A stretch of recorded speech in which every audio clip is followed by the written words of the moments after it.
Hello friend, আমি সকালবেলা ঘুম থেকে অনেক আগেই উঠেছি। উঠে মুখের এই অবস্থা তোমরা দেখতে পাচ্ছ। পিছনের দিকে তাকিও না, পিছনে আমার বরটার কাজই ওরকম, কোনো উল্টোপাল্টা জিনিস এখানে ওখানে মিলে রাখে। তারপর আমি চলে গেলাম আমার বরকে রাখতে। আমাকে সকালে কাজে যেতে হবে, যে উঠো আমাকে তাড়াতাড়ি কাজে দিয়ে আসো। আমার বর চলে গেল, এসে আমাকে কাজে দিতে, যেহেতু আমার পরের আজকে রাতে কাজ, তার জন্য আমাকেও কাজে ছাড়তে গেলো। আমি বললাম ঠিক আছে চলো, দিয়ে এসে তুমি আমার বাড়ি চলে এসো। বলো ঠিক আছে তাই করবো। ও আমি কাজবাজ করে নিলাম, কাজবাজ করে নিয়ে তারপর আমি একাই বাড়ি আসছিলাম। তোমরা তো জানি আমার সবসময় মুখ তো চলতেই থাকে, তার জন্য আমি আবার রাবড়ি নিয়ে এসেছি। তোমাদের কাদের খেতে খেতে ভালো লাগে রাবড়ি। আর রাস্তায় যা রোদ, অবস্থা পুরো খারাপ বলতে গেলে, দেখে নাও কত রোদ রাস্তায়। আমি রাস্তা দিয়ে যাচ্ছি আর ভাবছি আমি কখন একটু ঘরে গিয়ে রাবড়িটা খাবো, কারণ আমার খাবার থেকে একটু আলাদাই আকৃষ্ট, বুঝতেই পারছো। ঘরের খাবার না, বাইরে। তারপর ঘরে টরে এসে ঘুমটুম থেকে উঠে বিকালবেলা ছাদে গেছি। তোমরা আমার চোখ মুখ থেকে বুঝতেই পারছো আমি খুব ঘুমিয়েছি। ঘুমটুম এমন ঘুমিয়েছি যে আমার চোখের অবস্থা দেখো যে পুরো ফুলে গেছে। কিন্তু বাইরের ওয়েদারটা এত সুন্দর, আমি তার উঠেই আগে ছাদের মধ্যে দৌড়ে চলে এসেছি। ছাদের বাইরের ওয়েদারটা তোমাদের সাথে একটু দেখাচ্ছি, যে খুব সুন্দর হাওয়াও দিচ্ছে, এই গরমের মধ্যে এত সুন্দর হাওয়া দিচ্ছে, মেঘ হয়ে গেছে চারিদিকটা। আমার খুব ভালো লাগছে ছাদে দাঁড়িয়ে থাকতে। জানি না কেন আমার এরম ওয়েদার আমার খুবই ভালো লাগে। তারপর আমি আমার গোলুকে নিয়ে এসেছি, ওর নাম গোলু, তোমাদের সাথে পরিচয় করানো হয়নি। ওর নাম গোলু, আমার সাথেই থাকে সবসময়। ওকেও নিয়ে এসেছি ছাদে, যে তুইও একটু হাওয়া খা, তুইও তো ঘরে সবসময় থাকিস।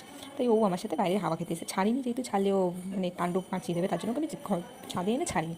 বললাম তুই খাঁচায় বসে বসে এই সবগুলো দেয়। তারপর ঘরে এসে ও আমার আপেলটাকে ও খেতে শুরু করে দিয়েছে। তাই আমি আর কী বলবো, আমার পাশে একটা বৌদি থাকে, সে বলে ঠিক আছে ছেড়ে দে না, খেতে দে। তা ও পুরো আপেলটা খেয়ে নিচ্ছিল।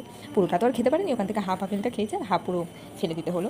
যাই হোক, আপেলগুলো খাচ্ছে দেখো না, আমার খাবারও সব দিকে নজর, আমার মতনই হয়েছে ও পুরো। এবার আমারও তো পেটে পুজো কিছু করতে হবে, তার জন্য আমি ভাবি ভগবান কী অবস্থা, আমি এত খাচ্ছি, আমার শরীরে কোথায় যাচ্ছে, কোন জায়গায় যাচ্ছে। এই দেখো আমি নিয়ে চলে এসেছি সব কিছু খাবার, মটর দুধ সব কিছু নিয়ে চলে এসেছি খাবার নিয়ে। এবার আমি ওটাকে খেতে বসে পড়বো।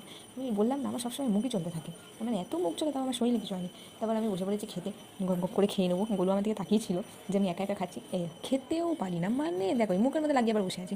খাওয়া দাওয়াও এখন অব্দি শিখিনি, এদিকে আমি বিয়ে করেছি, ভগবান কী হবে। খাওয়া দাওয়া শেষে আমি একটুখানি রিলস করছিলাম, রিলস করে তোমাদের আমি ইনস্টাগ্রামের গেলি তোমরা পেয়ে যাবে আমার ইনস্টাগ্রাম আইডিতে। কারণ সব রিলসগুলো তো আর এখানে দেওয়া হয়নি, সম্ভব হয়নি। তাই আমি কটা ছোটো ছোটো রিলস আর কি দিয়েছি।